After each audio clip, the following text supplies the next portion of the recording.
This is my being all of who I am. There's no fake name. There's me, the Dominatrix who wrote a children's book. Welcome to The Greatest Stories Never Told. Today, my guest is Ivy Quang. Ivy is the author of this children's book, but it wasn't too long ago. Ivy was working as a professional dominatrix. Now today, she spends her time helping people heal trauma, have better relationships with themselves and their partners. And the way that Ivy got to the work she's doing today, helping people around the world, is one of the most shocking stories I've ever heard. I can't wait for you to hear it. Stay tuned, it's happening right now. Ivy, thank you for being here with us on The Greatest Stories Never Told. Thanks for having me, Craig. Your story, just the bits and pieces I've heard, has blown my mind. I cannot wait to dive in and hear more. And I know the folks at home are going to be just entranced by what you have to share with us. So right now, you just put out your first children's book. It's here, The Little Girl, the Ocean, and the Moon. Though when you and I met a few years ago, you had recently retired from a 13-year career as a professional dominatrix. Amazing. So take us back, take us way back. I cannot wait to hear how this all came about. Where did you grow up? I was born in Kokomo, Indiana, which is corn, soybeans, and the Grand Dragon of the KKK. And the Grand Dragon of the KKK? Yeah. Nice. And that is like a dominatrix hotbed, I've Obviously, heard, right? That's what we all, homegrown. Yeah. It's like for some reason, all the dominatrixes come from Kokomo. So was it a small town, big town? Was there... Super small town. Father worked for General Motors. My parents were both immigrants from Hong Kong. So they were one of the few people of color. Do your parents speak English? They do now, yes. But when my mother moved to the States, she didn't speak a word of English. She taught herself by watching Sesame Street and soap operas. That's awesome. And in one picture, she's with my father, staying next to him, and she's wearing a shirt that says, "I'm here with stupid." And I'm like, oh no, I don't think you know what that meant. So I love my parents so much. They've sacrificed a lot so that we could all be here now. Nice. And what was your childhood like? Like when you think of dominatrix, I have this vision of you like walking into a dungeon somewhere or something accidentally and be like, yeah. It's really cute. I'm just having a flashback. My little niece and nephew are 4 and 6, and they wandered in when I was still a dom, and one of them like found my little travel dungeon and picked up a crop and was like, "What's this?" And I'm like, "That's a crop." And they're like, "What's this?" I'm like, "That's a blindfold." And then their father walked in and was like, "Okay, you can stop now." And I was like, "I'm just explaining. He's asking questions. He's like 2." Anyways, yeah, so back to my childhood. So as the child of immigrant parents who are doing their best to survive, my father was trying to be the breadwinner for the whole family, and my mother was a homemaker. There was a lot of anger in the family, just a lot of rage. My father, I don't think, was very happy at his work and didn't have a really safe space to express that. They didn't have any friends. And so I remember walking on eggshells a lot when I was little because it wasn't really a safe place to be. At any point, dad could blow up or mom could blow up. And it was not necessarily a safe space. So they had a lot of stress with the new lifestyle. Yeah, a lot of dread. And there was a lot of learned behavior. Like I learned to read when my father was upset and when my mother was upset. And I learned to people please because I would have to survive by making sure that everyone else stayed happy so that I could keep myself safe. And you learn to do that very quickly as a child when you're in a situation where you need to keep yourself safe. So so grateful to them for all they sacrificed, and they're doing their best. And it was a sometimes scary, lonely way to grow up. I hear it. And you're an only child. I have 3 younger sisters. Oh, you do? Yes. Okay. So in a lot of Asian families, it's good to have a boy. They tried 4 times. They had 4 girls, and they were like, "I think we're done. I think we're going to stop now." Okay. So so I was the oldest of 4. Yeah, but lonely and isolated because we were all 3 years apart, and I was the black sheep in many ways. So you were continued throughout. On Santa's naughty list even as a child. Were you doing good in school? Or were great. You class clown or, So again, it's like if you get a 94% A-, that's not good enough. It has to be an A. If it's an A-, then you're going to end up, like homeless and panhandling on the streets. So you better get an A, and otherwise there's only one reality or the other. Also, my parents discovered Christianity, so we were super Christian. We go to church every Sunday for like 4 or 5 hours, and I was like, "Yay, Jesus!" So I became like super Christian because I was like, "Jesus will love me," you know. And even if my parents were angry or didn't love me, because their love was very performance based. If you achieve, we'll love you. If you perform, we'll love you. If you fail, we will revoke our love and our approval. Interesting. So a lot of that was also deeply ingrained. Did you have a rebellious nature in your childhood at all? So when I was 6, my parents decided to take us to Hong Kong because that's where all our relatives are from for the summer. And I was so excited to meet everyone. It was a very different environment. You had never been before? Had never been before. It was my first time. Oh, wow. And for 2 of the 3 months I was there, every night I would go to sleep in my room, and then the door would open.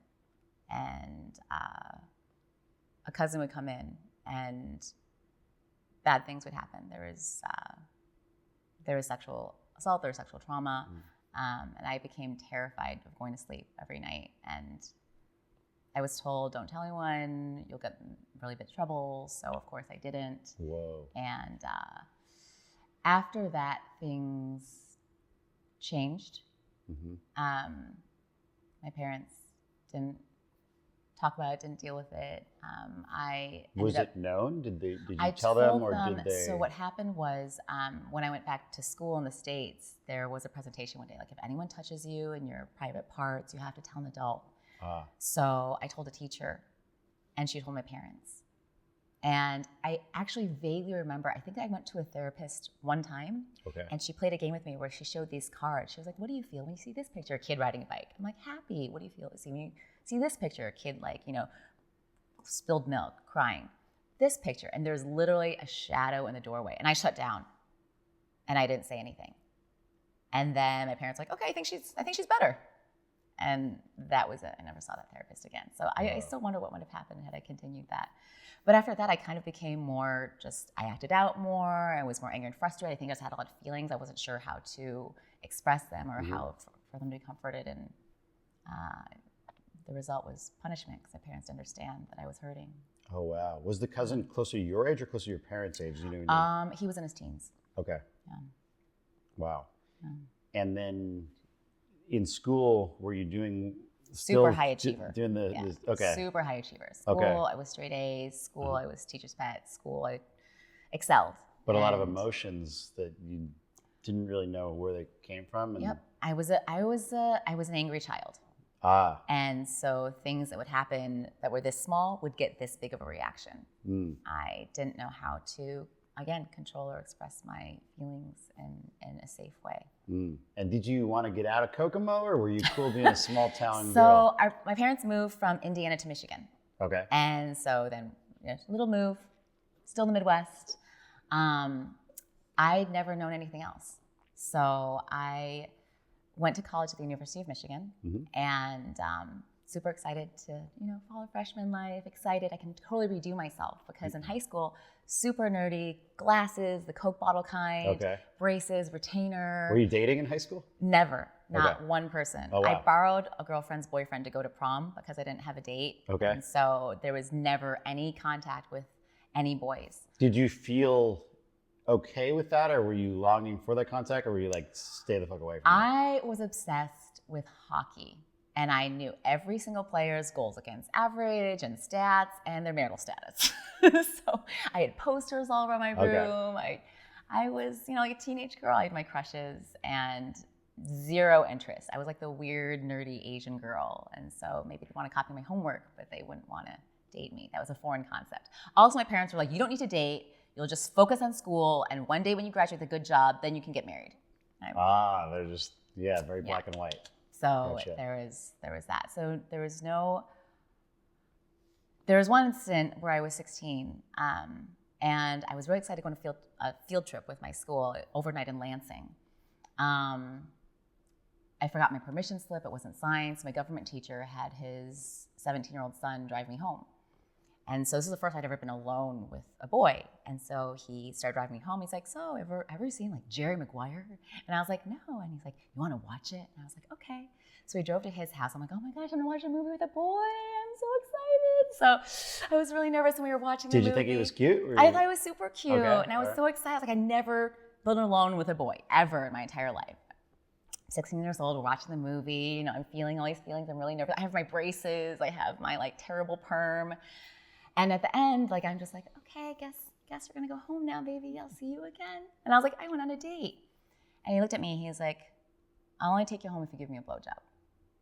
I'd never straight for the BJ. I never kissed a boy. I'd never held a boy's hand. I'd never, and I didn't even know what that was. And so he like unzipped, and I remember being so scared and kind of freezing. He'd be like, you just put your mouth on it. And I had no idea what to do. So with my braces, I attempted. It didn't go well. And then he took me home. And I remember my mother was there, and I burst into tears as soon as I got home. And she was like, I know you're upset because of the field trip. And I ran to my room. So that was my only experience. Whoa, wow. Until I went to the University of Michigan. Wow. Did you tell anyone about that one? Never. Wow. Never. Surprise, now I'm telling you. Yeah. So yeah. My introduction to men and to feeling safe. Safety with men never existed for me. Safety with males never existed. It started out, they're dangerous, they're predatory, they're going to, so. Right, and your dad was not really. He was angry. Connected He was angry. Anger. Yeah, there was a lot of rage. So I remember sitting one time on the couch looking at him because I wanted him to hug me or like hold me or tell me he loved me or he was proud of me, things he'd never done because he never had that from his own father. And so I remember shaking because I wanted him to like hug me so badly. And he looked at me, he's like, you're cold, get a sweater. And I was like, okay. You know, and so just longing for love, longing for warmth, and just not getting that. Oh, wow. So I had no idea how to deal with the opposite sex. Yeah. And I went to University of Michigan my freshman year, and I was really excited. I was like, you know what? I'm gonna reinvent myself completely. I'm gonna get contacts instead of glasses. I'm gonna start wearing heels. I'm gonna go to frat parties. And I started getting attention from men. I wasn't sure what to do with that. So I just was like, ha ha ha, and then like not do anything with it. And then one boy who I had a crush on, he was like, you wanna come hang out in my dorm room? And I'd be like, yeah. So I went over and hung out with him, and I somehow, like, a friend of a friend knew him. He went to a Catholic school, and I was like, I'm gonna bond with him by showing him how much I love Jesus too. So we're there, and I'm like, so are you Catholic? And he's like, I went to a Catholic school. I'm like, I'm Christian. I love Jesus. I learned at that point that like maybe bonding with a guy and like flirting with him might not involve sharing your mutual love of Jesus. Oh, that's so. So here's me awkwardly trying to connect, and him being like, "Okay, that's weird. Now you can go." Because I'm sure whatever vibe there might have been, I killed it completely. So yeah, there was that. Oh man. Yeah. So were you living in the dorms? I did. I lived in Stockwell Hall, an all-female dorm. Uh-huh. And again, very dutiful, very diligent, all A's. So nice. I'm still very like much loving Jesus. Yeah. Because Jesus was like in my heart. I was like, I'll become a nun. I'll be married to Jesus. He's protected me. He's kept me safe. He's there for me until he wasn't. Oh man. And then did dating begin at some point? It didn't. During college? No? No. Okay. So what happened was I had an econ tutor, and I took economics, and I wasn't very good at econ, so I had a tutor who was older, 24. I was 18. Still hadn't been out on a date, and he would tutor me in kind of the common area. One day that was full. He's like, "Well, I'll just tutor you in your dorm room," and I was like, "Okay, no problem." I'd known him. Things did not go as planned, and he ended up very violently raping me. And I had an out-of-body experience where I actually separated from my body, floated above, and watched things happening. That had never happened to me before. And then afterwards, he left, and I actually called my parents sobbing. And I will never forget what they said. Both my father and mother were on the phone, and they were like, "You're a dirty slut. You're a whore. We are ashamed to have you as part of our family, as our daughter. We disown you. Like, you are no longer our daughter. Like, and that. So that was the exact moment that I lost faith in my parents. That was the exact moment I lost faith in any sort of organized religion or Jesus or figure in the sky that was there to protect me. That was the moment that I realized that I was alone and that I could only trust and be there for myself. And everything changed from that point forward. Wow. Yeah. Wow, so sorry. So where do you go from an incident like that with such a catastrophic fallout with your family? And you told them that it was forced. Yep. Oh, absolutely. I was destroyed. I was sobbing. I couldn't stop crying. And there was all they heard was, you had sex. Never mind that wasn't consensual. Never mind that it was violent. Never mind that you're traumatized. Wow. Yeah. Have you reconciled that with them since then? So, yes. I'll tell you what happened immediately afterwards. Okay. But 3 months after that, one of my friends who was Asian was like, you realize if you want a relationship with your parents, you have to go back and apologize to them. And I was like, me? Apologize to them? And he was like, if you shamed and disgraced your family, in Chinese Asian cultures, you need to apologize and ask for their forgiveness. And at that moment, I had a choice. If I wanted a relationship with my family, I would have to be the one to apologize. And so I chose. He drove me to their house. I remember ringing the doorbell. I remember my mom opening the door and looking at me. And just, what do you want? After 3 months of not seeing me, not speaking to me, of me going through what I will tell you I went through after that. And I remember my legs stopped working. And I literally fell to the ground just crying. And I was like, I'm sorry. I want to come home. And she looked at me and she was like, we'll never speak of this again. Come inside. And so I went inside. I did with my family. We didn't talk about it. It was like nothing had happened. Wow. And several years ago, that changed again. You asked what happened immediately afterwards. And where do you go from there? I went online. I went into the internet. And I was looking up, like, what do you do after this happens? And then I also so after a sexual trauma happens, survivors either become hyposexual or hypersexual.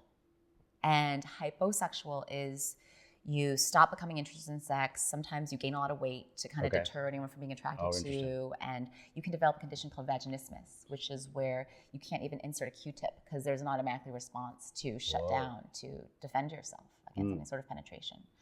And so you can also become hypersexual, which is where you just have sex with anybody and it doesn't matter because your body's violated and it's damaged and why do you care anymore, and you numb out. And so I went that route. I stopped caring about my body. I was like, well, if in sex ed classes and some sex ed, they teach you that your virginity is like gum. And if one person chews it, no one wants to chew dirty gum. And so they say that in sex ed class? Wow. Yeah, an abstinence-only sex education, which is a problem school you're going at to. school. Yeah, at school. That was a Catholic school? No, it was a public school. Oh, wow. And that was taught in the curriculum. Yeah. Fascinating. So, of course, that imprints in you, and you're like, well, if I have sex, that means I'm dirty and useless and no one will love me, and so why does it matter? So I saw myself as it doesn't matter. And so I was homeless. I would sleep with people to have a place to stay and to sleep. You were homeless because the dorm? Yeah, because it was summer. Oh. Yeah, it was summer vacation at that point. Oh, wow. And I didn't have a place to stay, didn't have a place to sleep, and at one point got kicked out because I refused to keep sleeping with a guy who wanted to sleep with me. And I remember taking my little rolly suitcase. So at one point I went online. I was like, how do I make money as an 18-year-old? And I randomly stumbled across this Asian stripper's website. She was based in New York. She stripped at 10 strip club. Howard Stern talked about 10s all the time. And I don't know why, but I wrote her this email telling her everything that had happened to me. Everything. I hadn't told anybody, the details of everything. And she wrote back. And she called me Mui Mui, which in Chinese means little sister.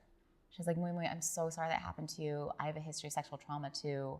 We have to be there for each other, even when our families can't be. How about I fly out to New York and you come meet me? And so I was like, oh my God, I have someone who loves me. I have someone who accepts me. I have a big sister. And so I'd never been to New York, and I was like, oh my goodness, that would be amazing. And so I in my people-pleasing state, lied. And I was like, I would love to become a stripper like you.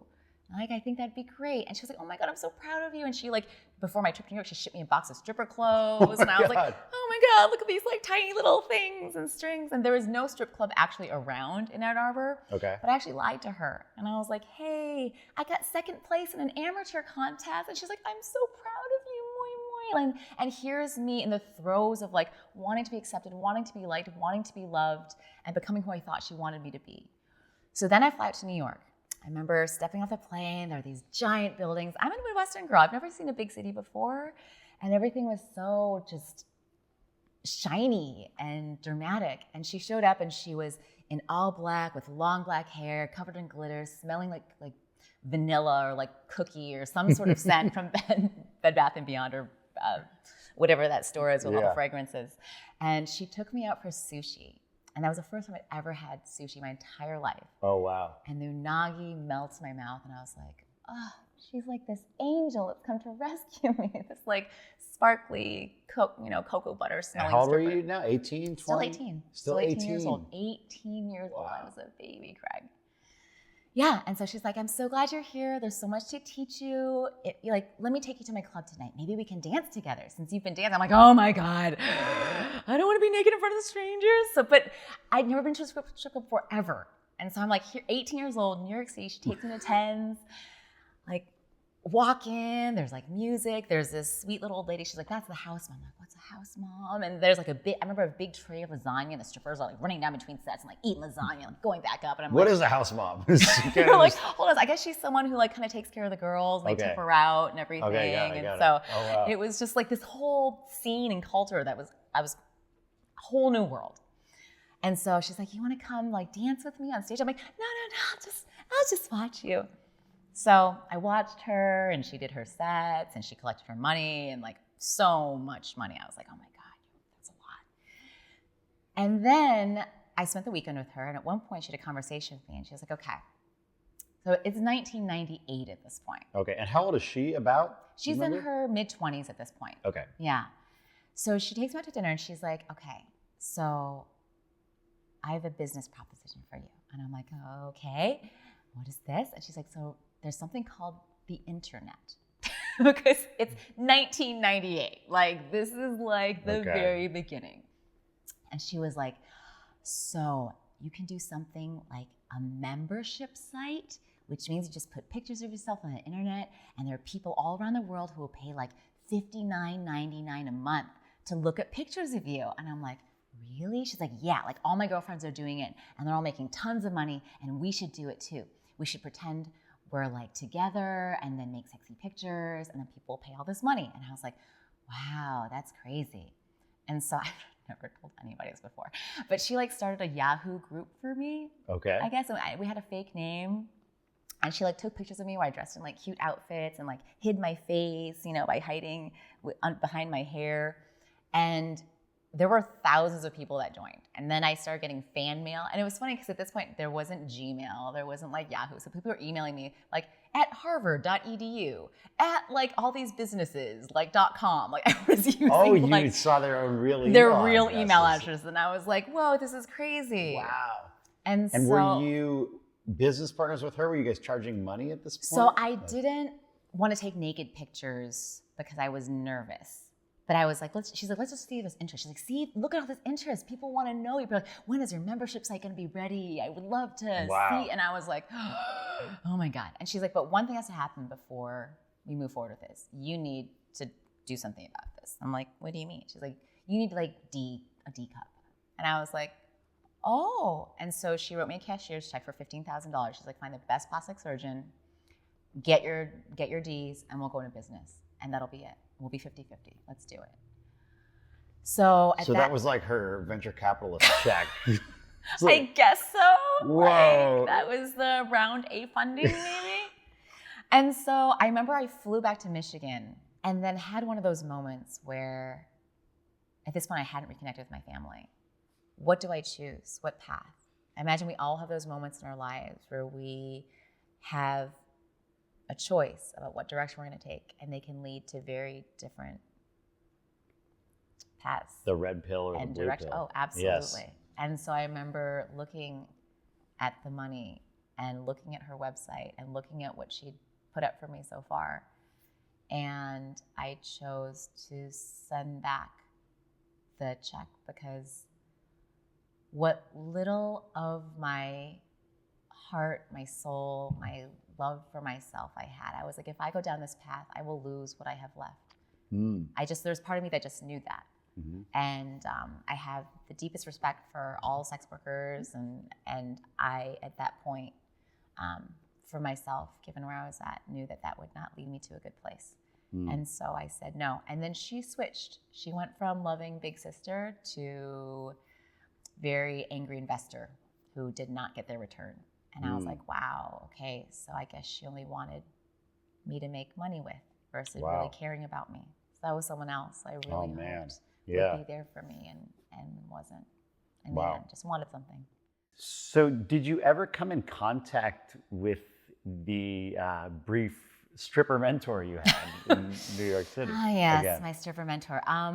Interesting enough, yes. When I was a dom, there was a group of Asian doms in New York City who actually had featured her on their website.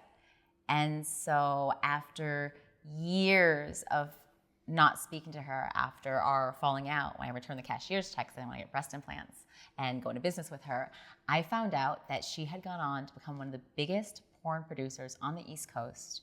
She'd made tens of millions of dollars. She invested in properties in China. Whoa. She had just taken on this crazy journey where she had gone to do what she'd done. And so it was fascinating, like, wow, what would have happened if I had taken that route? And you never know, but even knowing all of that, I'm so grateful that I took the path that I did and that all my decisions led me to where I am now. Yeah, that's wild. Did you have contact with her? Yeah. You did? Actually, what happened when you saw her again and where? So we didn't see each other again, but there was an email exchange. Oh, gotcha. So who initiated it? I did. Okay. I reached out and I was like, oh, I see that we both know Jessie. So Jessie Kang owns a dungeon in New York and the Fetish Fortress. And so she was like, oh my God, because I had a different name, a different fake name back then. She was like, it's been a long time. I'm like, how are you? And so she shared and I shared. She's like, you're a dominatrix now. That was unexpected. And I was like, well, life. Wow. So here we are. Full circle. Yeah, full circle. Kind of crazy. Yeah. Yeah. So you then go back to the University of Michigan? Yep. Okay, school starting again after your wild adventure in New York? Yep. And I actually went into a really deep depression. I didn't really leave my dorm room at all the second year. I was not in a very good place. And I was really uncomfortable around men, did not go out on any dates. And I actually got to the point where I decided to transfer to Smith College, which was all females, to feel safer there. Oh, okay. And so I completed my undergraduate education at Smith. Okay. And at that point... Did you have a topic you were getting your degree in? Psychology. Yes, very fascinated by the human mind and how we become who we are and how our thoughts impact our behaviors and our life decisions. So, but I also didn't have an idea what I was going to do with my life. And I was very much back in a let me please mom and dad mode and let me get up to them, that I've shamed them, let me really highly achieve. And I remember I went back home to live with my parents after graduating, and I was looking for jobs. And on one screen, I was looking for jobs. And on the other screen, because I like to procrastinate, was Priceline. And I was putting in really low bids to places I'd never been, like San Francisco and Chicago and Denver and LA. And as I'm applying to jobs, I'm putting in like $80, $90, $100. At one point, I got a notification, congratulations, you've won a plane ticket to LA. I won a $120 plane ticket round trip from Dallas to LA. No way. And I'd never been to LA. And so I was like, Mom, I'm going to LA. She was like, do you have a job there? Great. I'm like, no job. She's like, do you have friends? No friends. Do you have a place to live? No place to live. So I had to go because Priceline automatically charged a credit card. So I sold as much as I could of my stuff on eBay. And I took a suitcase and I flew out to LA. And I landed at LAX for the first time. I'd never seen palm trees. I was like, oh, palm trees. Oh, wow. I'm 22 years old now. And realizing that I don't have a plan. So I got into a taxi and I asked the driver, like, hey, can you take me to a church? Because even though at this point I had not gone to church. You had zero plan at all. Zero plan. Like, I'm just going to show up at the airport and figure it out. Yes. Yes. I was just like, I'll just go. Oh, wow. Everything works out, right? So he ended up taking me to a church in Hollywood. And as soon as I stepped out of the car, I heard really loud hip hop music coming from the gymnasium there. So I wheeled my little suitcase in, and there were people spinning on their heads and doing graffiti and spinning and emceeing. And I was like, and I sat down and like burst into tears. I'm like, where am I? I'd gone from Smith College. So let's have tea and like, let's have cake and let's talk with our professors in a 13, student environment to like people wearing do-rags and beanies and bandanas and breakdancing. And I'm like, where am I? So I'm sitting there and I'm crying, and this group of people come up to me and they're like, hey, you a B-girl? And I was like, what's a B-girl? And they're like, you break? I'm like, breakdancing? Like, isn't that something from the 80s? And they're like, no, are you kidding? Like, and so they're like, what are you doing here? And I was like, I'm homeless. They're like, we take care of each other here. And that's how I ended up living with breakdancers in LA for 3 months. Who are some of the kindest, most protective, most caring communities like I've ever known. Did you learn to dance? I did. Oh, shit. I had a name belt. My name was B-Girl Design with a Z. And I wore bandanas and I like flashed signs and I would like give people props. And I was, again, very much, so I also learned to chameleon myself, to adapt to wherever I was. If I can be accepted, then I'll be safe. So whatever group I was in, and this is part of the codependency developing, in order to be safe with my parents, I'm a really high achiever. And be safe with the breakdancers, I'm gonna be a breakdancer. I'm gonna be safe with X, Y, or Z. I could just blend in, but I didn't really have a solid sense of who I was. I was just what everyone else wanted me to be or told me to be.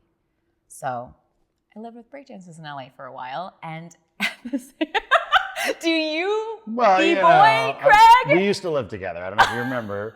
But, yeah, no, I used to have the cardboard, freshman year in high school, we'd bring it out. What? We were definitely the nerdy break We'll have dancers. to battle afterwards. Yeah, we're definitely okay. gonna battle. Yeah. I never had a breakdancing name, though. Oh, come on. You need to be, we'll have to give you one. Yeah. Okay. So you're in LA, living the B-girl dream, Yes. and you get the wild spark to become an attorney? So Was that, one of the dance battles go bad or something? And you needed to... we need to do litigation. Yeah. So in order to please my parents, there's part of me like dutiful Asian daughter still wants to make them happy. And I have two choices. I can either become a doctor or a lawyer. And so I was like, all right, I'll go the law route. So I started studying my LSAT. Is that literally how it is? Is it like... It's doctor, lawyer, engineer. How about dentist? Maybe. But, Okay. not that's less more respected. Indian parents? Yes, Okay. yes. Okay. So I actually got a job in the legal division of MGM Studios in their licensing department. So With just a psychology degree? not as a lawyer, but okay. I'm a coordinator, I'm an assistant. I'm like helping out with the contracts. In and LA? everything else. In LA. Okay, yeah. cool. So I'm making $28,000 a year. That's like rich money when you're in your early 20s. So. Ballin'. Yes. Yeah. And were you still living at the breakdancing palace? I got a place in Inglewood, Compton, Long Beach, Inglewood. I lived in Inglewood for $400 a month with my roommate named Star, who legally changed her name to become an actor. The LA, So, the the LA dream. Yeah. Totally. Awesome. So Okay. 22 years old, working at MGM Studios, on the law track. And Where could this go off track? I can't think of anywhere. So I'm doing contracts with under fluorescent lighting, and I'm faxing, and I'm contacting people for these legal documents, and I'm feeling really unfulfilled inside. I feel like I'm not positively contributing to society in any way. So I actually started volunteering at the Suicide Prevention Hotline. So for 4 hours a week, every week, I went through the training, and I would start taking calls from people who Yeah, that's no joke. There's like a serious training you have to do to do Oh that. yeah, there's a very intensive Yeah. training, and it's a fantastic one, and they teach you the questions to ask and everything else. And so I started volunteering, and I loved it. And after 2 years of that and the training, I was like, I don't want to be a lawyer. I want to be a therapist. I want to do something that helps people. I like talking to people and connecting with people and helping support them in their healing, giving them hope. So Mom and Dad, I'm going to become a therapist. Ooh. You already know where this is going. A therapist is not a real job. What is that? That is not a doctor. That's not a lawyer. That's an embarrassing profession. You'll make no money. And I was like, but this is something that I wanted to do. So I was like, I'm going to do it. And they're like, okay, well, obviously we're revoking any and all financial support because we will only support and fund what we think is acceptable for you. And I was like, that's fine. I'll pay my own way through graduate school. So I got to USC and I was really excited until I got the numbers because USC is not cheap and I would need a lot of money to go. So I applied for a loan, got the loan money, and thought the loan money would come in one chunk, but they break it up into semesters. So first half, the first semester. So long story short, I was about $20K short for my first semester's tuition, and I really wanted to go. So I emailed everybody I knew, and I was like, hey guys, I really want to go to USC for graduate school, but I really need to make this amount of money in this amount of time.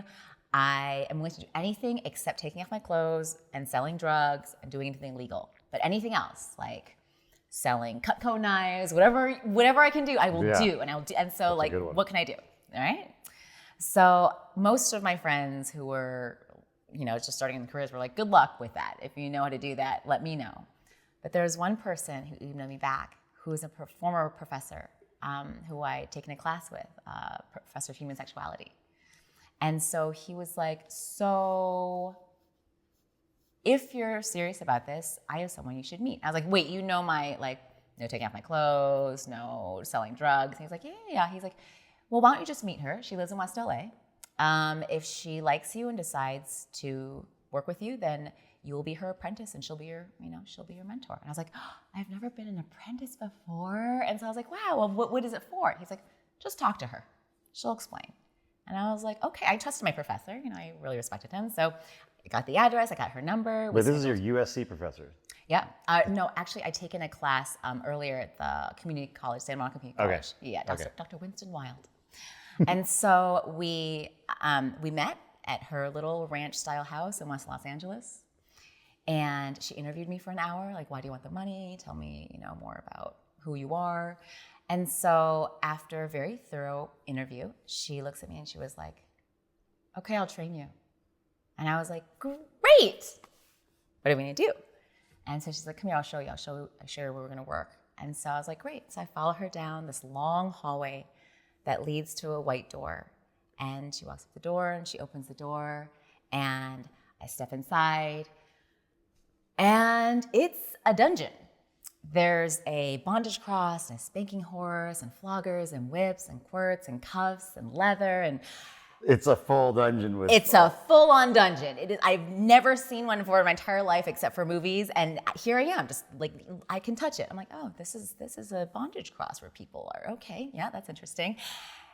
And I looked around and I was like, nope. Hold it, nope. You realized what you did there? Because I would still, I think, be a little. What do you do? Do you make these things, or do you? I assumed that she was a dominatrix. I assumed from everything that I'd seen, like in movies, that if you're a dominatrix, you had sex for money. I thought that was just what you did. And so I was like, no. I'm so sorry. I think there's been a huge misunderstanding. I'm not interested in having sex for money. And she looks at me and she was like, oh, you will never have sex for money. Just like professional therapy never involves sex, professional domination never involves sex. I looked at her and I was like, that's not what I've seen. Okay, well, I don't want to get naked. I don't want to take off my clothes. I'm not interested in doing that. And so she looked at me and she was like, you will never take off your clothes. And she beckoned me to follow her and she opens up this closet and she goes, you keep your clothes on and it will be Halloween every day. And I was like, oh my God. Because now this closet, I'm a little more excited about this closet. There's like all sorts of like amazing outfits, and there's like leather and latex and PVC and boots and heels and stilettos, like the heights of which I'd never seen. I was like, oh my God, this is crazy. And you're 22 at this? At this point, I'm like 24. Okay. And I was like, oh my God, what is this? And so she was like, professional domination never involves sex. You will keep all your clothes on. And I was like, well, I don't want to touch anyone's genitals. I don't want to And she was like, the only time you will directly touch anyone's genitals is if you are kicking them in the balls. And I looked at her and I was like, people will pay for that? And she was like, really well. I'm like, does it hurt them? She was like, that's the point. I was like, but really hurt? She's like, I'll teach you how to do all of these things so you don't leave marks, you don't do any permanent damage, X, Y, and Z. There's a proper way to to do all of this. And so if you want to learn, I can teach you. And I was like, I don't know yet. I'm not sure. She's like, well, why don't you sit in and watch? You only get paid $50 an hour to sit and watch, but let's do that. And I was like, you will pay me to watch? Just sit there, do nothing? She's like, yeah. And I was like, okay, that's a good deal. So I sat in and I watched, and I was fascinated. What? Okay, I gotta hear the story. What happens? Tell me this time. Oh my God. So it was just crazy because every single client, so there was one client, my very first client that I sat in and watched. Yeah, tell me what happened. So he showed up at the door, and he was he was in a suit, just very professional looking, man. And he comes in, and she gives him his instruction. She's like, today we have Miss Kyla who's joining us, and you're very privileged to have her, to be in her presence. And you will be tributing her, for the honor of being witnessed by her. And I'm sitting there like, yes, honor, this is crazy. And so he was like, yes, mistress, thank you, mistress. What an honor, mistress. Thank you, goddess. Thank you, God. And I'm like, oh, goddess. Never been called goddess before, okay? And so he was so obedient, so dutiful, and so submissive and subservient. She did dog training with him that day. So she brings him then this starts in the living room. Yes. You walk into the dungeon. Yes. Okay. So, or does she walk him as a dog into the dungeon? Oh no, he walked in on 2 legs. Okay. And introduced me and everything. And then she was like, and now you will prepare for us. She was like, come on, Kyla. So we walk out, and she kind of debriefs me on what's going to happen. So this is dog training, this is puppy training, this is animal training. These are things you can do and say, but you'll just watch, just observe me. And so when I come back in, he's on all fours, and she puts a collar on him. She's like, are you going to be a good boy for us today? And he's like, arf. And I'm like, he's changed very dramatically from a man in a business suit to like our puppy. And he so, just barked. And he just barked. And he's no longer speaking. And so the whole hour, I ended up throwing the ball for him at one point. So she's like, so you're going to show off your tricks. Like she did sit, and she did stay, and she did roll over, and she did play dead. And she's like, Kai, you want to throw him a ball? And I was like, yes. And so I'm like, fetch. And he he got in his mouth, and he dropped it in front of me, and he wagged his little tail. And I was like, can I pet him? And I'm, good boy. And so it was the sweetest session. And so for an hour, he just barked and rolled around, and she rubbed his belly when he was a good boy and fed him dog treats, real dog treats. What does someone pay to get trained as a dog? So at the time, and this is lower for that time, he was paying her $250 for the hour, and he paid me $50 to watch and also to throw the ball. Wow. Yes. So I was endlessly fascinated by the psychology behind every single one of these sessions and scenes. Because you were actually into psychology, you were thinking about being a therapist. Yeah, I was studying therapy, and I was like, this is amazing. And by the way, there's so many parallels between professional domination and professional therapy. In both realms, you are creating and providing a safe space for people to come in and be unconditionally accepted as they are. No shame, no blame, no judgment. And you're holding that space and providing that safety. And so I was like, wow, what an incredible way to learn more about these secret lives of people who I would never have known about otherwise. And so I'd always be like, and why? And you hadn't had many safe spaces for yourself at that point in your life also. Exactly. And I had not felt safe around men. So this is a really interesting space for me to be in. It's change of the dynamic. Completely, where I am now the one in control. I am now the one in power. I'm the one who gets to decide what happens and what doesn't.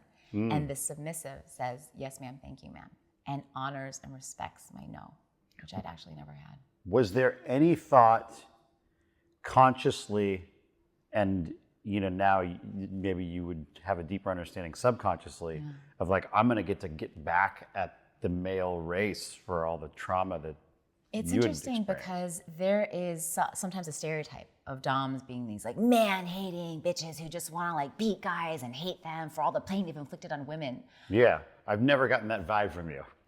Surprise!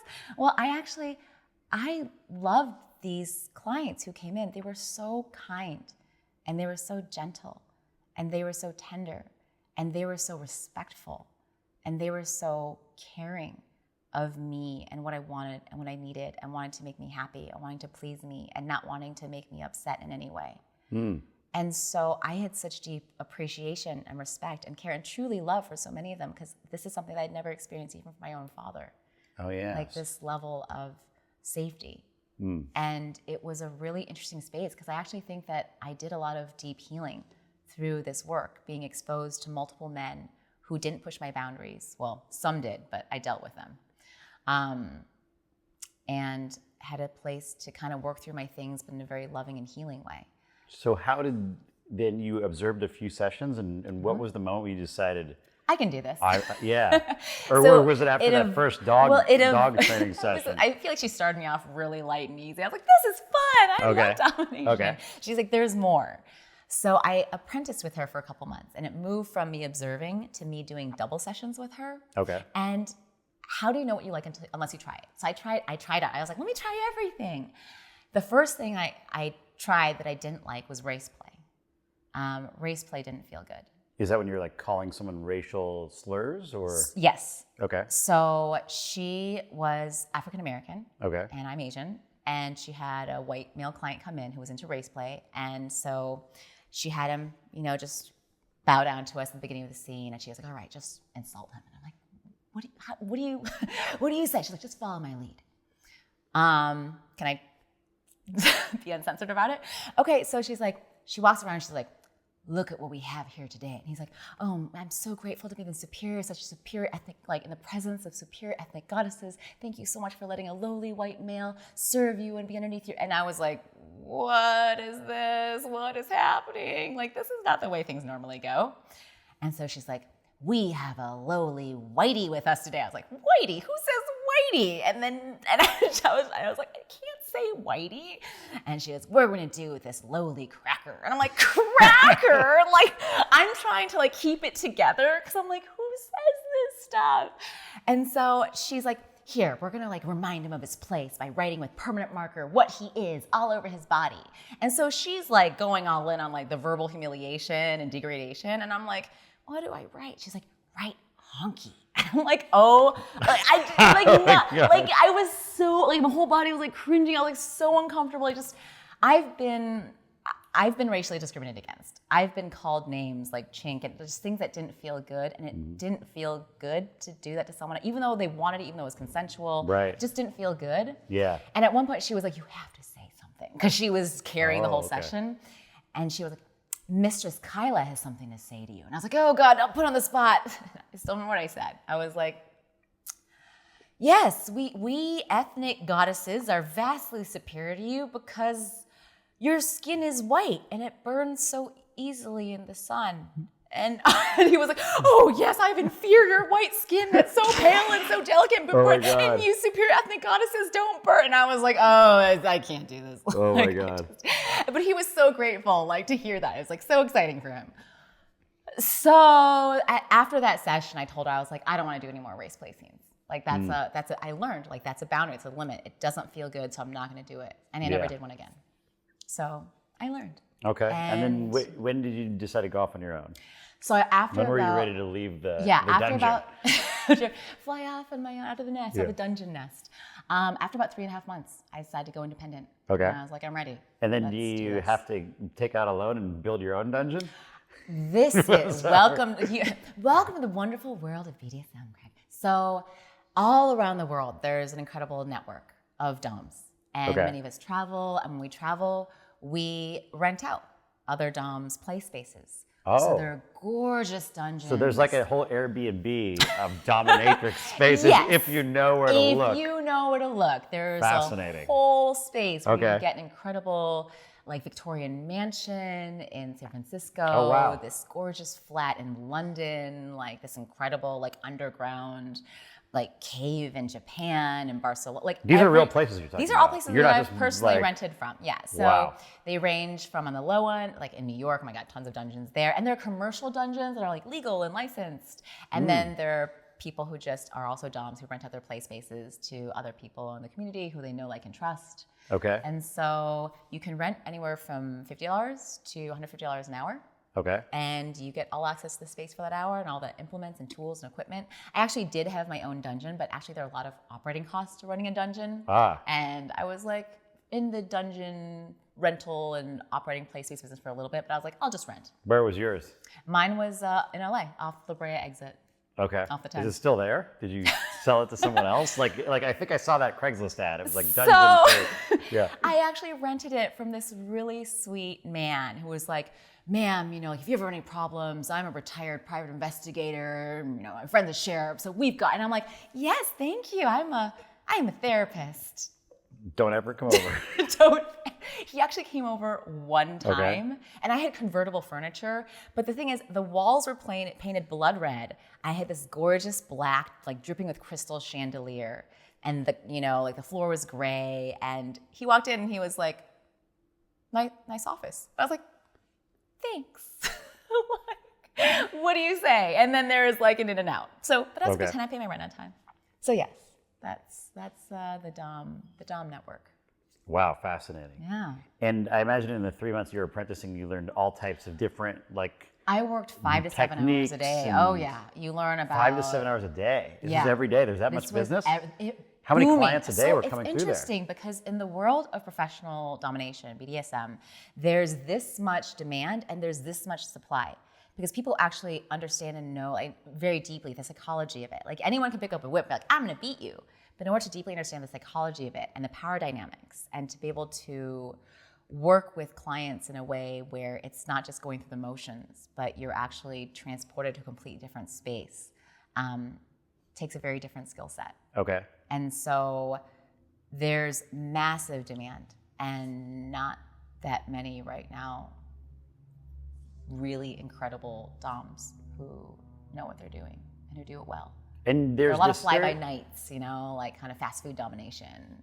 Interesting. There's the stereotype that it's a really wealthy, powerful male that is into this. Is that true, or is it all I would say that 80 to 90% of my clients fit that mold. Really? So I had politicians, I had physicians, I had actors, I had professional athletes, I had very high CEOs, I had very high performing, very high achieving people who people who are very high achieving and just killing it and wanting to relinquish all power, all control, all responsibility for however many hours.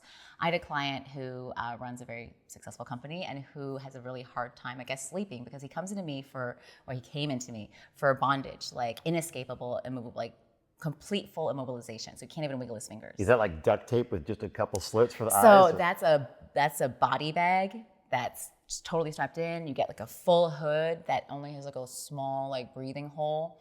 And he actually falls asleep. So for 3 hours, he goes into his like inescapable bondage and he sleeps. And after every single session, after every single scene, I actually do a debriefing with my clients. I kind of check in with them. Yeah. I'm like, what's going on? He's like, there's so much that I have to do that I can't not do something if I have time. But when I'm actually physically restrained and I literally can't escape to grab my phone or go to the computer or do anything, that's the only time my whole body, my system can actually relax. And that's the only time I can sleep and rest this deeply. Wow. And so I was like, if I can create that space for you, then I will. Wow. So, yeah. And when you and I first met, I remember you told me you had clients that were into something called financial domination. Yes, financial domination. Mm-hmm. Yes. So I had an interesting conversation with Richard Branson about this actually, but he wasn't a client. Okay. Just to clarify. Okay. So financial domination is where it's a really interesting part of professional BDSM. Sometimes do it, sometimes don't, where you basically, there are people who want to give you money and they may or may not ever meet you in person to tribute you for being the goddess that you are. And so I had several clients who had this financial domination fetish. One of them was a doctor who lived out in Alabama. And for years I never met him. And he was like, I just want to provide value. They just find you on the web? They just find me on the web. Be like, I'd like to be of service to you. So he became my Christmas present slave. So I had him buy all the Christmas presents for buy my sister an iPad, buy my friend this coat, buy my friend this, facial product or whatever else. And he's like getting sexually aroused at the thought of this? Is that... So it's interesting because sexual arousal is not always the driving factor for a lot of this work. Yeah. Okay. For some men, there's the desire to be, there's almost a reparenting involved. Because for a lot of very successful men and women, I imagine, you're achieving because you want to make mommy and daddy proud. And you're trying to please a superior who's in a position of authority and to make them happy. Okay. And you get attention and validation that way, like you're doing a good job. And so for a lot of my clients, there was this desire to please. So I'm not their mom, but I'm a female authority figure. Okay. And if you do poorly, you will be punished. And the worst punishment is to be neglected, to not get any attention. And so if you do a good job, a good boy, or like well done, that can be so deeply gratifying, and that can fulfill a need to be acknowledged, to be appreciated. And so in this case, so it was a psychological need that was being fulfilled when he would service you well. Yes. Via buying Christmas presents for all your breakdancing friends. Yes. Okay. So yeah, I had clients all around the world who I never, one was a parking ticket slave, and his job was to pay all my parking tickets. So if me and my friends... Did you go get them on purpose, or were you like... I'll just park here. You can't park here. It doesn't matter. I just want to take care of that. And it was really great because he also did like parking school for me, like online. I'm like, I don't have a weekend for this. You do it. So he's like, thank you for the honor of like letting me do your traffic school for you, mistress. And like Guinness Book of World Records comes out. Like, Ivy Quang has got more parking tickets than anybody. And always pays on time. Thanks, slaves. You're the best. Yeah, so these incredible slaves and submissives. Financial domination also takes place. So I had one client who actually met in person. He was based in Hong Kong, and so he's like, here's a credit card, ma'am. Please use it for whatever you'd want. And it got to the point where I was like, I don't know what else to buy. I didn't really need much stuff. But yeah, shopping sprees, and here's random tributes. And just a lot of it was, again, for the appreciation, like the gratitude, like, well done. And and they would like to know what you spent it on. So I'm going to go treat myself to the day at the spa. And maybe I'd send them a picture from the spa, or like, I'm going to go get a manicure and like send them a picture of my nails, or whatever it happened to be. So it was a way for them to be intimately connected with me in my life without necessarily even meeting me. So it was almost like a safe way to play, because there's sometimes if people are like too nervous to meet in person, this is a way for them to feel connected. But there's also a shadow side to this work. Yeah, I mean, the other stereotype is the genital abuse. That's not necessarily the shadow side, maybe. Okay, all right. So by shadow side, I mean there's the light and the dark of everything. And so in the light, it's like, yes, you're getting like appreciated, and yes, you're getting loved, and yes, you're getting like all of these things and acceptance and validation. And then on the shadow side, what is this need? What are you hiding? What are you not getting? What are you ashamed of that you're trying to work through by engaging in this way? And so there's a lot more to that over the years that I've kind of delved more deeply into. But in terms of like CBT, which in therapy stands for cognitive behavioral therapy, which in domination stands for cock and ball torture. So whenever someone says CBT, I'm like, which kind? It's an important distinction. Question. I think so. You don't want to mix them up. Yeah. So yeah, there's the world of domination ranges from bondage, which is a restriction of any physical sense. So you can like. But there's a lot to learn there with knots and bondage, positions and things like that, right? So you learned all that when you were apprenticing, I imagine? Okay. Yeah. And then with the CBT, I imagine if you do that wrong, you can... do some serious damage. Okay, so you had to learn right and that? a wrong way to ball kick. Also? Absolutely, yes. You learn those things. You learn so how to slap without leaving a mark. If you kicked me in the balls right now, you could do it inflicting pain but not permanent damage. Is this a request? Let's... Battling, ball kicking. Okay, just making a list for later. Yes, I could. I actually bet that happens to you sometimes when you're meeting people just like now, and they're like finding out, and then do they like slip you a card and be like, hey, maybe we should talk later. Just saying. Probably does happen though. There have been times. Yeah. Yes. Okay, but you had to learn that, I'm guessing, right? That was taught to you during this apprenticeship? Yeah, that's why there are people like, ooh, I can make a lot of money as a dominatrix. And they're like, let's just start. And it's like, oh my gosh, there's so much that you need to learn in terms of safety, in terms of skill sets, in terms of just practice, like learning how to do things properly. It's not something that you can just like decide you're going to do tomorrow. Gotcha. Okay, so I have a two-part question for you. What's the wildest thing that anyone's ever requested that you said yes to? And then what's the one that was too far that you said no to? Or maybe there's more of those. Okay. Wow, there are a lot of those. Okay, so I've said no to quite a few sessions. Okay.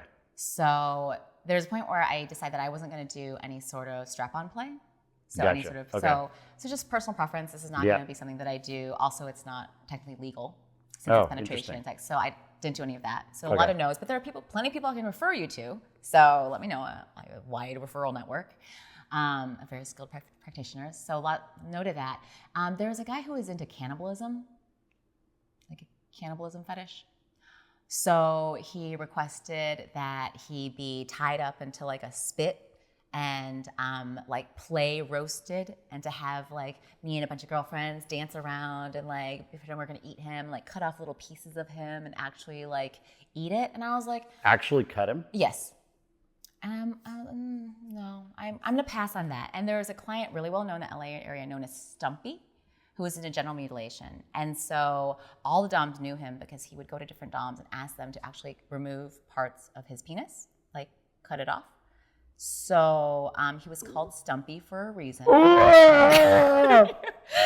Deep breathing, Craig, it's okay. I refused to see him. Okay. Again, I have limits and there are boundaries that I have no interest in crossing, just because, But there's some very skilled ladies who are fine doing that, and that's great because there's someone out there for everyone. Okay. And that was not for me. Wow. I think this is a perfect time to transition to a children's book. Okay, moving on. Yes, so let's talk children's books, Craig. Yeah, let's talk. Oh, wow. Okay, so you did this though for a long time. 13 years. 13 years. Thousands of sessions. And it was extremely lucrative. Yeah, I traveled. And never had to worry about a parking ticket, which, that's a big perk. Bonus, huge. So there's some things that I've seen people fall into that are extremely lucrative that they don't necessarily want to be doing for the rest of their lives. And then they get kind of stuck. Was it that type of situation for you when you were getting towards the end of your career and you were like, I don't know if I want to do this anymore, but the money was so good? So I paid my way through graduate school doing it. I paid my way through earning my hours towards licensure. There was a point in time where I was earning my hours towards my therapy license by working in a school, an elementary school. So I do play therapy with kids during the day, and then I'd go to the dungeon on my lunch break, and then like come back and like do more play therapy with the kids. And I just realized I didn't ask why you decided to stop, because it sounds like you were quite skilled at it and were getting fulfillment helping these men with their really working through things in a very unique and different path. So was there something that made you decide to want to get out of it? I am so grateful for everything that I saw, that I experienced, that I learned in my 13 years, for all the incredible relationships I developed with my clients, for all the things I was able to see and be exposed to during this time. 13 years is a long time, and I rose kind of to the top of my profession in terms of, if you typed in Asian Dominatrix into Google, I would come up as #1.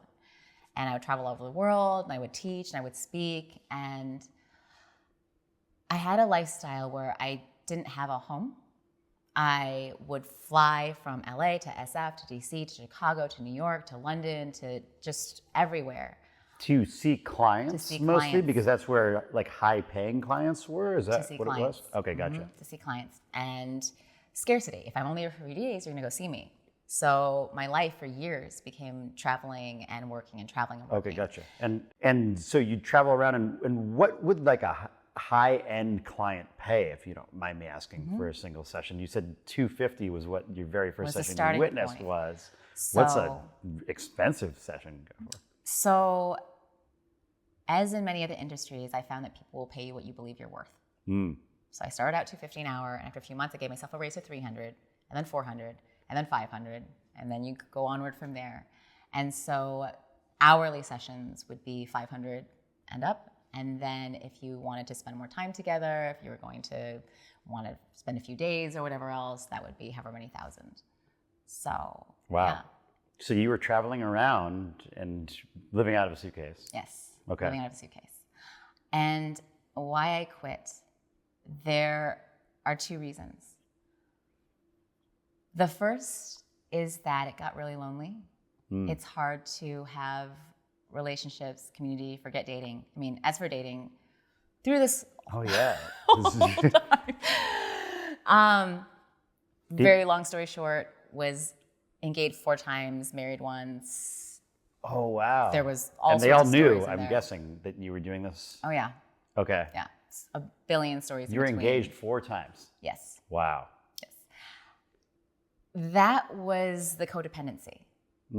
So that was me believing that in order to be worthy, someone had to choose me. In order to be lovable, someone had to want me and like me. And were you encouraging them to put a ring on it? Because that's a lot of times to be engaged. I thought that an engagement ring would equal my filling whatever hole was inside of me with now you are enough. Gotcha. Every single time I got one, it didn't fill that hole. And so, who said Einstein, if you do the same thing, expecting a different result, not doing that's insanity? The definition of insanity. So yeah, after all those times, I actually stopped cold turkey. I stopped dating, having sex, and being in relationships for 3 years. Wow. And did a really deep dive into that healing work. But as for why I quit BDSM, number one, you can't carry on relationships when you're constantly traveling. Okay. And there was a moment where I remember sitting in Barcelona after eating at a Michelin-star rated restaurant and posting the pictures onto Facebook and sitting in my Airbnb, refreshing the screen, waiting to see who would like or comment on it because I was so lonely.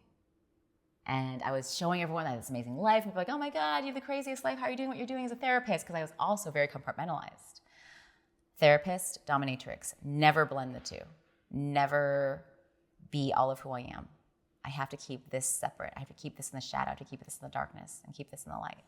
So that was one of the reasons why, because I was not fulfilled living that lifestyle anymore. Gotcha.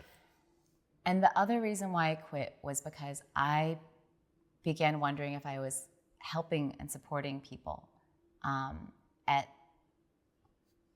the deepest level that I was capable of.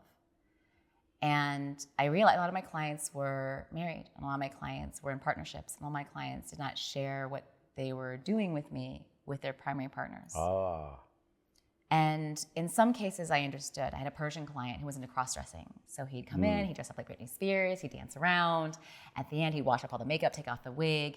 And at one point, he started crying after a session, was like, if my Persian wife, family, business partners knew about this part of who I am, bad things would happen. So thank you for allowing me to express me and to be, in my feminine with you. Yeah. So I can be all of who I am the rest of the time. And I was like, it's an honor. Like, you can dress up as Britney Spears with me anytime. So there was that. But there was also I'm going to keep this my dirty little secret. Yeah. And there's a lot of energy there to hold. And so am I really deeply helping, loving, and supporting people by allowing them to continue to compartmentalize? Yeah, makes sense. So, awesome. Yeah. So you decided to step away and then pursue becoming or using your still active therapy license. Yeah. Okay. Yeah. Gotcha. Totally. And it was hard, Craig. After I retired, the first year after I retired from domination, I made $0 as a therapist. So even though there isn't sex and domination, it falls under the sex work umbrella. Yeah. And in the sex work umbrella, most people be like, hi, I'm brand new. I have no experience. I have no idea what I'm doing. And people are like pounding down the door, like, take my money. Yes. In very few other professions can you be like, hi, I'm brand new. I have no history, no testimonials. Right. No one knows who I am. People are like, why should I give you my money? So as a therapist, I'm like, hello, I'm ready to share my therapy skills with the world. Crickets. And I was like, no one knows who I am. Because again, for so long, I'd been like, I want nothing about me as a therapist online, just in case there's any sort of weird blending with my dom life. Right. So I kept those two separate. Oh, interesting. And so one of the reasons I'm here today is because this is my living and practicing what I've preached for so long and what I share with my clients, to love, accept, embrace, and celebrate all of who you are, not just showing parts of you, and trusting that the right people will be drawn closer and the wrong people will be repelled away. So This is my being all of who I am. There's no fake name. There's me, the dominatrix who wrote a children's book. I love it. Wow. And this book is so powerful that I don't want to spoil it, but you should all get it. It's called The Little Girl, the Ocean, and the Moon. And it tells the story of basically how we kind of can bury the inner child in us. And it is an encouragement to let that part of us out, I would say, right? Does that sum it up? What was your inspiration for writing this? So in my own personal healing work, I've done a lot of inner child work. Okay. So it's basically where you go back and rescue your little 6-7-year-old inner child. You promise them, you keep them safe, and you reparent them. You give them now what you needed most then. So my little 6-year-old girl needs safety. She needs protection. She needs security. She needs love. She needs compassion. She needs kindness. She needs care. And I'd been looking for all of this outside of myself my whole life. Are my parents going to give it to me? Is that stripper going to give it to me? Are men going to give it to me? Is society going to give it? Is social media going to give it to me? And I was a black hole of like validate me. Someone tell me I'm worthy. Someone tell me I'm enough. And it was never enough because that can only come from me. And that it's only sustainable if it's from me. And so I did the work. I started reconnecting with like my little girl. And so she, I had some moments with her where in therapy, with my own therapist, she showed up and I was like, is there anything you want to tell me? Like about the time I was a dom? And she was like, I didn't feel safe. I'm like, why? All those men were so kind. She was like, I'm 6. I'm not supposed to be in hotel rooms around the world with strange men coming in. And I was like, And I, again, as grateful as I am for that time, I also had amends to make to her. And I'm like, I'm sorry I put you in positions where you didn't feel safe. I'm here to keep you safe now. I'm here to love you now. I make different decisions now. And I am. That's beautiful. Yeah. And so this is one of those things that didn't come from me. It kind of came through me. I don't know if there's... Yeah. It's not from my brain. Like this is a result of all of the deep healing work I've done. Yeah. It's really, truly me coming home to myself and encouraging others to remember and come home to themselves. I love the about the authors, and it's about little Ivy. Me when I was 6, 7. To your childhood bio. Loves laying in the grass, doing the hokey pokey at the roller skating rink, looking for ladybugs and reading in the sunshine. That's what she loves. And then we have Big Ivy, the writer, speaker, culturally sensitive psychotherapist who specializes in self-love and healing from trauma and codependency. Yeah. The collaboration is so powerful. Thank you. That's us. And you're working on another book right now. I am. That I am really excited to read. What is that title? My next book is Dating Tips from a Dominatrix. So good. So I'm super excited about it. It's a bunch, it starts off, every chapter starts off with a story from the dungeon. So a session, a scene with a submissive. And then it transitions into a dating tip. And this is for women? Yeah, this is for women. This is for women, 20s, 30s, 40s who are actively dating. Really anyone who's interested or curious about the world of professional dominatrix and what that involves, and also how does that apply to dating. So the tips I give are, I'll give you 2 tips. Please. So one tip is to play. Because one of the reasons why my clients came to me is because we have a space where your imagination can roam free. You have boundaries, and then within that space, you can create anything. And so you play. Like, how often as adults do we play? I think you play a lot, which is good. But you play to discover what you like and what you don't like. It's not goal-oriented. You're doing it to connect more deeply with yourself, with others, and with the world. And so in the dungeon, I encourage my client to play. And in dating, I encourage people to play. Like maybe instead of being like, this is my rigid goal and this is what I need to do, and like really let's play. Let's discover what we like and what we enjoy and what we don't. And don't take it so seriously. Yeah, let's just connect from like a playful, joyful, curious place. Like, who are you? What does this look like? And what is this? And so one is play. Okay. Another is being really honest about who you are and what you want. So key, yes. If in the dom world, if you didn't know what you'd want, you'd get anything, and you might not like that. You might be eating dog treats. And you might not like that. So I remember I had clients be like, Mistress, you can do anything you want to me. You might end up like Stumpy. You actually could end up like a stumpy if you said that. There are some doms you go to who play with no limits and oh man. Just saying, this is why boundaries are important, people. So anyways, I'd be like, are you sure? Anything. They'd be like, yes, anything. I'd be like, all right, well then you pay me $1,000 and I'm gonna sit in the corner, text my friends and ignore you. And they'd be like, well, maybe not that, mistress. Maybe I could do something different. So if you don't know what you want, you're gonna get what other people give you. And you might not like that. So if you get really clear about who you are, what you want, what you need, they can ask for that and then get that or not and then go somewhere else.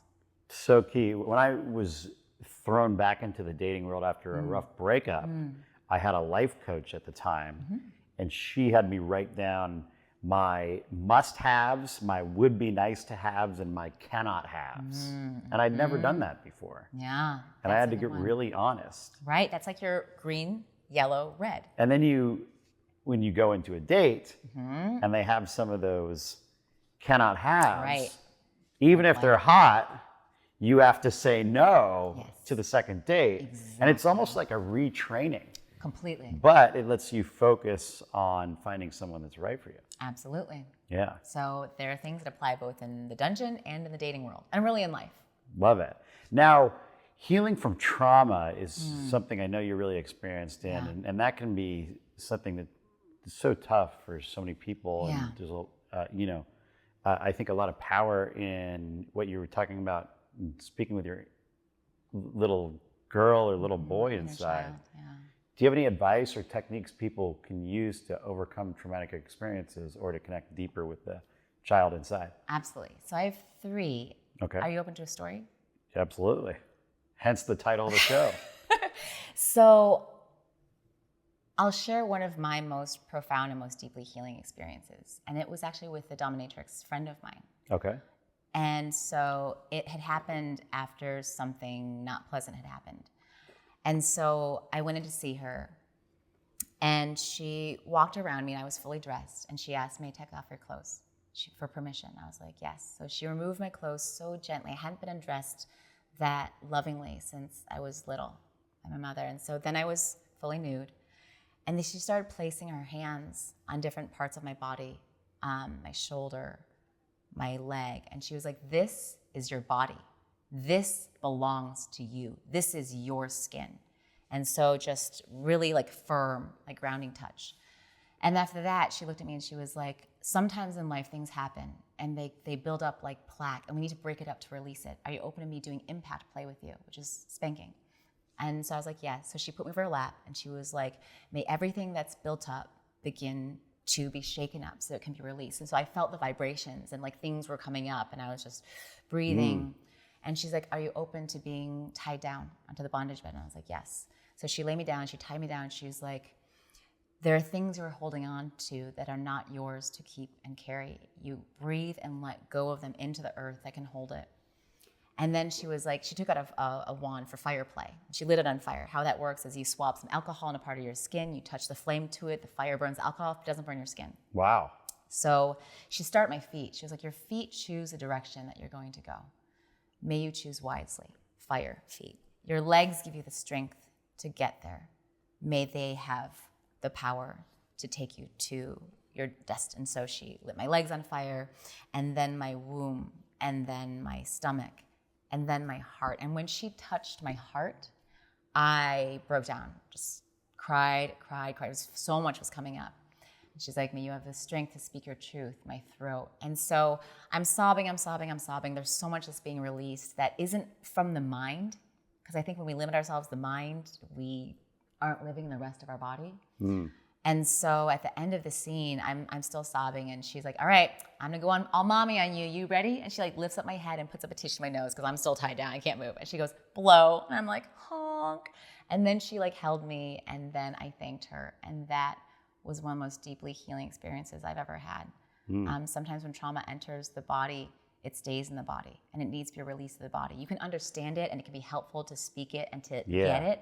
But in order to release it, you need to physically release it. So and there are people that can lead these bodywork sessions that are not, doesn't have to be domination style. Sure, exactly. But there's there's actually a therapeutic technique where you do shaking, and there's like a literal like shaking where you induce like shaking and trembling in the body. Which is how Trauma animals release. get Yeah, exactly. rid of trauma. Yes, animals freeze and then they shake it off and then they're fine, they move on. So one thing to do is that I encourage for the healing of trauma is to reconnect with your body in ways that are safe, in ways that are loving, in ways where you can feel like you can be in your body and stay in your body, unlike the experience I had where I disconnect from my body completely. So this can be moving your body mindfully in ways that feel good. This can be mindful eating, noticing how it feels, noticing all your sensations. This can be dancing and movement. This can be yoga. This can be moving in nature. This can be any space or any way that you can stay connected to your physical body and be in the moment and be very mindful of your senses. Like It's like the reclaiming of your ownership of your own body. Yours, and you're owning it, you're caring for it, and you enjoying it, you know, for you. Yeah. So I give all of my clients invitations every time I work with them. So I give them very specific things to do beyond our time together so that they can start to become different by being different. So that's one of the exercises that I offer them, just really mindful movement and exercises to remain and be aware of in your own body, your own system. So that's one. I really highly recommend inner child work. So if there are any practitioners who offer reparenting work, then that can be a really powerful way to reconnect with that little you who's a part of you, you know, like there's 5, 6, 7, 16, 20-year-old Craig inside of you. And it's like, they're all there. And if they're not seen, they're going to act up and have tantrums. And if they're not recognized, they're going to show up in weird ways. Yes. So if you can reconnect and have that compassion for your younger self, that will just ripple effect out to every other part of your life and being and healing and interactions with others. Because then one question I ask my clients is, how old do you feel right now? Because sometimes when people get triggered, they go back. Like they're 6. Yes. Like I feel like I'm 5 right now. Like I don't feel like a 45-year-old adult. So at that point, okay, that's a sign. I need to go take care of my inner child. I need to go soothe that 5, 6-year-old before I engage with whatever's happening. I need to go take care of that, reassure them, I'm here, I've got them, I'm not gonna abandon them, I'm gonna take care of you, I'm gonna protect you. And once they're soothed, they can go out there and engage as an adult, as opposed to from that childlike space. So inner child work is so powerful. I practice it, I offer to my clients, and I highly recommend others seek that out. And one of the greatest things that you can do is to really find moments that meditation is something that has changed my life completely. Just being with yourself in this moment, in this moment, in this moment. An emotion can only last in the intensity of it, I think, 6 seconds? Like really fully at that extreme. So I didn't know that. There's so many people who spend their entire lives running away from, numbing out on, drinking away, literally 6 seconds of a really hard feeling. And so another exercise I do with my clients is we sit here, we breathe, I share what I'm feeling or an emotion or what I feel in my body. You share, I share, you share. And you notice that it shifts and it changes and it evolves. And if you let yourself be and allow, that's the only way emotion can be released, to be felt. And so many people are scared of feeling these more difficult feelings like anger, like sadness, like grief, like sorrow. But if you just let it happen, that's the only way we can heal and be moved. And there's psychosomatic stuff that happens if you don't move it. Your body will tell you and it will go louder and louder. So pay attention when it's more quiet. So I hope that's helpful. So powerful. Yeah. Wow, Ivy, thank you for being here and sharing all of this. Yes. Thank you for having me. Such an amazing journey you've been on. And I feel like it's just the start. You've got so much to offer. And I mean, who can not pick up a book that's called Dating Tips by Dominatrix? That'll be fun. There'll be some good stuff in there. Awesome. So where can people follow along with your journey and find out more about your work? I have a website, bearivy.com, like bear your soul, BAREIVY, bearivy.com. Bearivy.com. Do you have an email list they can sign up for there? Yeah, you can sign up on the website, Insta, Twitter, it's all Bear Ivy. So all Bear Ivy. Yeah. Okay, great. Across all right. Thank you so much for being here. So appreciate you. Bearivy.com, BAREIVY.com. Sign up for her email list. Check out the book and get this book, which is available on your site now also. Yeah. It's an amazing read for you and also a great gift to anyone who would value touching more into that inner child in us all. The little girl, the ocean, and the moon. Thanks, Ivy. Thanks for having me. Thanks so much for watching. If you want to hear a story that's even wilder than that one, click here. You only have 5 seconds though. 5, 4, 3, 2, 1, go!